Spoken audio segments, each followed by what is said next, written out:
Hoy, ita naman pala, tara samahan niyo ako mag-Pegasus at sumakay sa langit, amon eh. Ay Rugo, hindi yung iniisip yung Pegasus sa Cubao.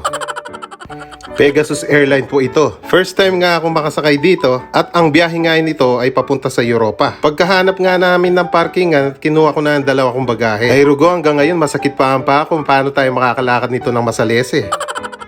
Madaling araw nga pala ang aking flight na alas 5. Kaya alas 11 ng gabi pa lang ay nagpahatid na ako sa airport. Ay Rugo, ninuwaring bisang manatadagan ni Ngaldon eh. Pagkadating ko nga ng airport ay nagutom agad ako, nakteteng. Kung nakikita nyo ay penyamal ko yung samul. Para mamaya sa aeroplano ay matutulog na lang. Nandito po pala ako ngayon sa King Khalid International Airport sa Riyadh, Saudi Arabia. Kakasiklib nga lang ngayon tapos annual leave na naman. Kaswelo mo ne. Nag-open na nga ang check-in counter at sinamal na ako magpila. Nakipila na ako at para ma-secure na ang mga bagay itong laman ay Kapampangan Longganisa, amon eh. At saka syempre mawawala din ba ang mga request na mustasa. Connecting nga pala ang flight ko from Riyadh to Sabiha Gökçen. Ang Sabiha Gökçen ay ang tahanan ni Son Goku. At mula Turkey papunta sa bansang France. Konting trivia lang,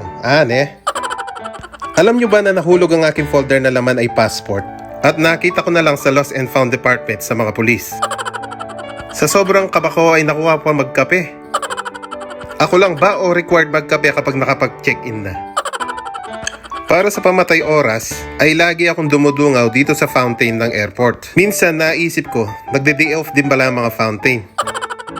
Dito nga pala sa gate 27 ako maghihintay para papunta Turkey. Ang 27 ang paboritong number ng mga taga-SBAC, amon eh. Ilang oras na lang at aalis na kami. At para maalis ang inip, naglipot-lipot muna ako sa duty free. Ay Rugo, kabira, isip ko wala na ako palang budget, amon eh. Kung murang chocolate lang ang pagbabasihan ay ilalaban ko itong duty free ng Riyadh. Sumilip ako ulit sa fountain, baka sakaling lalabas ang tubig nito. Kuha akong mena muti, aliya talaga mag-perform. Dumating na nga ang takdang oras at nag-board na kami. Di ko alam kapag nagdadaan ako dito ay napakasaya ng pakiramdam ko. Marahil siguro habang naglalakad ako ay naisip kong nakalustot ang mga longganisang Kapampangan. Nakasakay na nga ako sa Pegasus Airline. O syempre pakapata ang paborito kong part sa aeroplano ang pagbibigay ng pagkain namon eh. Ay Rugo, kaya sobrang danop kuya ko pega na ni Sulu. Napakasarap talaga ang Turkish meal. Penyamul ko na naman yung mga nalana ako na naman danom. Nung nag-request ako sa attendant, di pala kasali ang tubig tsaka sodas. Ay Rugo, niyang kitang kayo tsaka magkaning Sprite ako. Kabira sabi ng attendant, tsaka 300 pesos sana. Sa sobrang mahal, may nga patakla na ako mo. Amon eh. Pelalong danom binabayaran, naisip ko uminom na lang dito sa banyo, amon eh. O syempre pakapata, kaya ring mabsi, matud. Hindi nga ako makatulog dahil ang katabi ko ay panay ang bukas ng bintana ng eroplano. Mga silo na akong mata, nakteteng. Fast forward nga nakarating na tayo sa Sabiha Gökçen kung saan ang tahanan ni Son Goku.